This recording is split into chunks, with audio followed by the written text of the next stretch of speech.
Wow, Rat Race. Man, this is one of the tough ones. I don't think I ever even finished this one. Rat Race is one of the last challenge levels in the first campaign, the dungeon, and it is pretty brutal. Now, this is brutal, and a lot of people get stuck here, but don't just watch this and solve it. You know, you want to try it first. Try it on your own. Because really, this teaches you a lot about how to play the higher end of Tiny Heroes, because it's all about timing, right? This level here in particular has a lot to do with very precise timing, even a little bit of hand-eye coordination, and a very broad knowledge of the heroes' pathing and their behavior, their personalities. Yeah, yeah.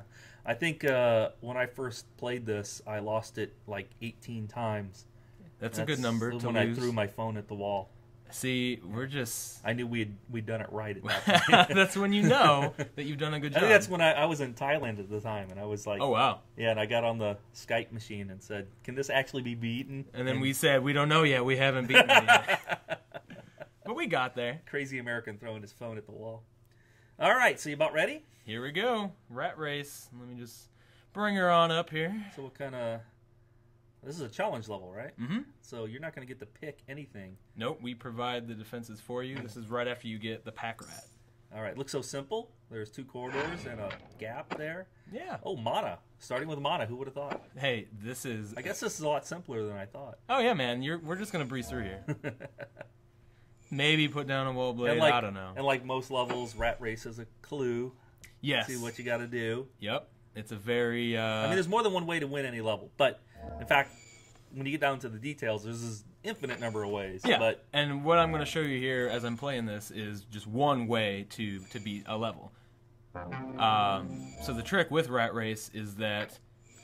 Now here we go with our first timing. You're timing the dropping of that so they'll be right on top of it, or nearly so when it goes off. Exactly, and since they're separated by these 2 columns here, you can't place a bomb anywhere else but that center and hit tile both and hit both. Yeah. Okay, so there we got your treasure. There's only one treasure, so you're basically lost at this point. I've basically lost. We can There's restart no this if you want. No, I'm gonna... Oh, look at that. Oh, hey, that. look. Oh, no. Oh, dropped a rat.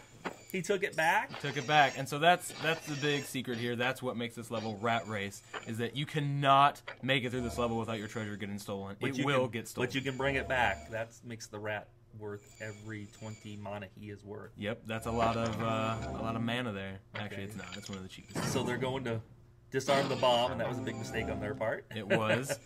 So I'm going to actually leave the treasure here for just a little bit, because one of the cool things about the heroes is that if they go into the treasure room and they see that there's no treasure in it, they kind of get confused. They're like, oh, I guess all my buddies took all the treasure. There's nothing left to do. I'm going to leave.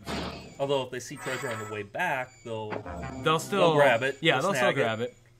Now, here's something interesting that I did. The cleric saw that cage as a blocker, and clerics typically don't like to stand and fight, so she was going to take the long way around because she saw it as less of a threat. So a knight probably would have just bashed his way through. Yeah, knight probably would have, but I knew the cleric wasn't going to. Look, we throw epics at you right there. Right off the bat. Enough. Yep, and so I'm putting this barricade here. Oh, look, he's going to get your treasure. This is basically over. No, it is not over, David. Over. No, I'll be fine.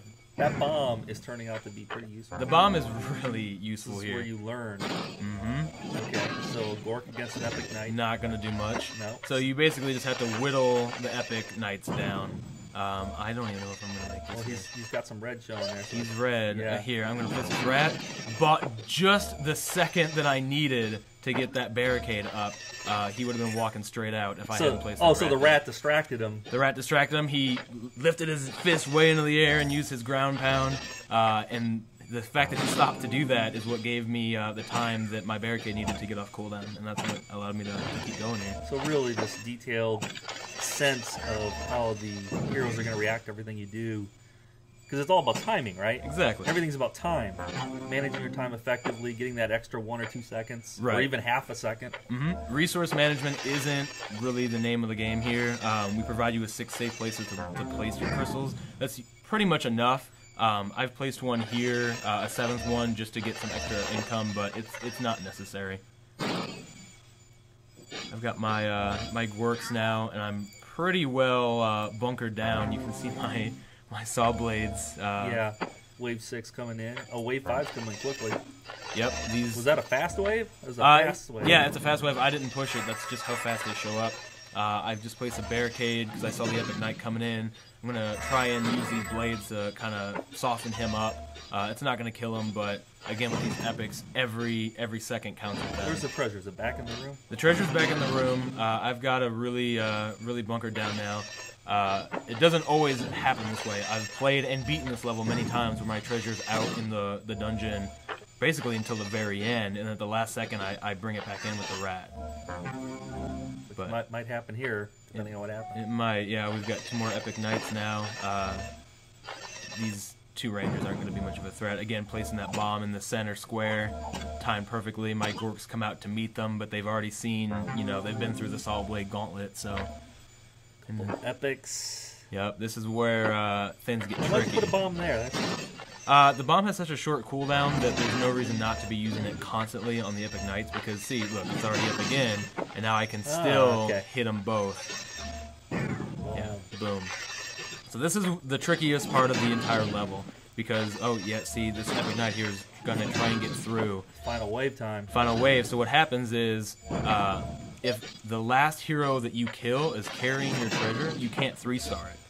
So you have to make sure that the last hero that you kill, you do so after the treasure is back in. Oh, so you're blocking him. Exit. Oh, yeah, there it goes. He was on his way out. I was in a little bit of trouble there, but placing that Gork. Totally 3-starred it. Yep, he stopped to fight him. He stayed in my treasure room, and when I killed him in the treasure room, even though the treasure had moved, it still counts as a 3-star because the treasure was still in the room. This was legit, right? You didn't cheat. No, I didn't cheat. You didn't reprogram this thing. That's what I do. I don't know how. Because I kind of smell a rat. Oh, har. That's where I was going with that. I get it. You're funny. Yeah, I was thinking about that the whole time. I'm going to really complain about that joke later, and maybe you could say something like, you want a little cheese with that wine? And, we can carry this on. We can play a little cat and mouse. Whoa! Whoa, there it is. I'm done. We are done.